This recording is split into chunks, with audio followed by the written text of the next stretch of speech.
सुप्रभात प्यारे बच्चों, कैसे हैं आप सब। आशा करती हूँ कि आप सब स्वस्थ होंगे। बच्चों, आज की कक्षा में हम अपना पाठ हिंदी महीनों के नाम पढ़ेंगे। ठीक है, हिंदी महीनों के नाम कौन कौन से होते हैं।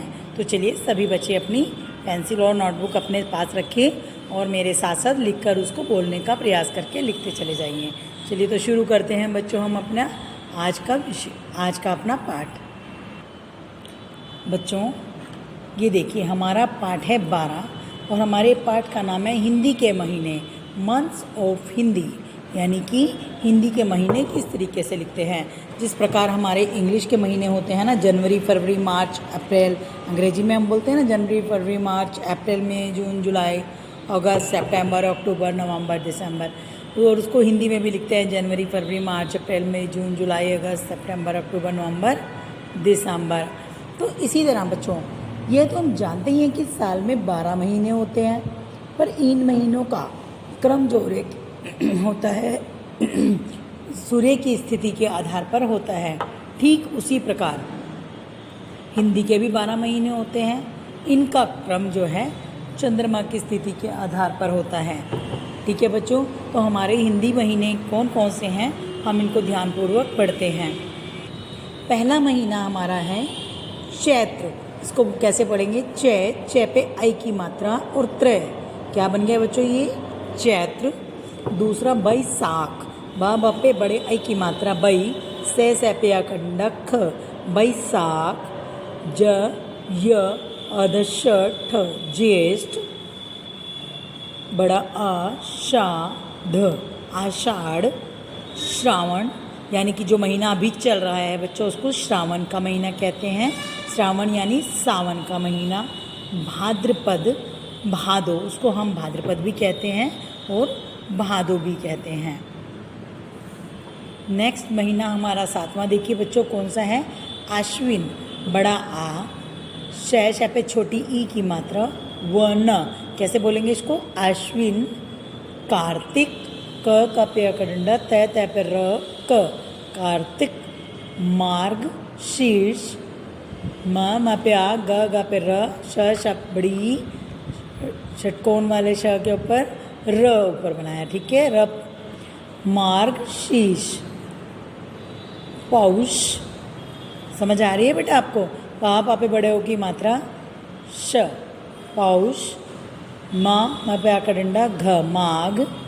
और नंबर 12 पे हमारा है फाल्गुन, फे पे आकर डंडा आधा लय, ग पे बड़ा छोटा ऊ, न, फाल्गुन।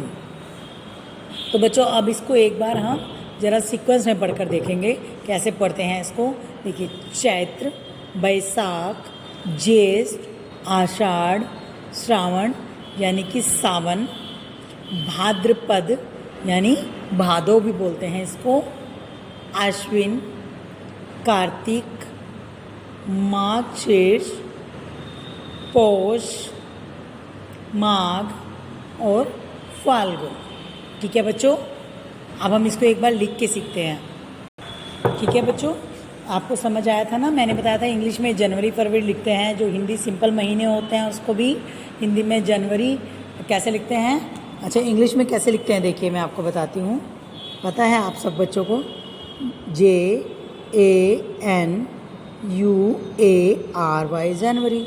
और हिंदी में कैसे लिखते हैं हम? ऐसे। और हिंदी महीने कैसे होते हैं? जनवरी ये होता है हमारा चैत्र। ठीक है, ये देखिए 3 तरह से हो गया हमारा इंग्लिश का, ये हिंदी का, और ये हमारे हिंदी महीनों के नाम में आता है, जनवरी और ये चैत्र। क्लियर बच्चों? जो हमारे हिंदुओं के जो त्यौहार होते हैं, जो भारतीय त्यौहार होते हैं, वो हमारे जो त्यौहार ऐसे नहीं मनाते कि जनवरी में आ गया या फरवरी में आ गया, मार्च में आ गया। नहीं, हम अपने महीनों के, हिंदी महीनों के हिसाब से मनाते हैं कि कौन सा त्यौहार चैत्र में आता है, कौन सा बैसाख में आता है, कौन सा आषाढ़ में आता है और फाल्गुन में आता है। अब देखिए आपके सामने कुछ चित्र बने हुए हैं। ये हिंदी महीने, ये त्यौहार जो है हिंदी के किस महीने में मनाए जाते हैं। अब मैं नहीं बताऊंगी आपको, ये भी मैं नेक्स्ट वीडियो में आपको बताऊंगी किस तरह से करना है। आप इन पिक्चर्स को देखिए, ये बच्चा क्या कर रहा है, रंग से खेल रहा है। यहाँ पर दिवाली है ना, दिवाली मनाई जा रही है। ये बच्चा रक्षाबंधन पर ये बहन अपनी भाई को राखी बांध रही है और ये ढोल बजाकर नाच कर रहे हैं। ठीक है बच्चों, ये आप सबको पता है, इंग्लिश महीनों के अनुसार सबको पता है, पर हमें हिंदी महीनों के हिसाब से हमें इन्हें सीखना है। अंग्रेजी महीनों के अनुसार मनाए जाने वाले त्यौहार आपको पता है ये क्या है, क्रिसमस है, और ये अभी आपका जस्ट नाउ आने ही वाला है ना, 15 अगस्त हो गया। ये आपको पता है क्या है, गांधी जयंती, और ये क्या है, रिपब्लिक डे पे।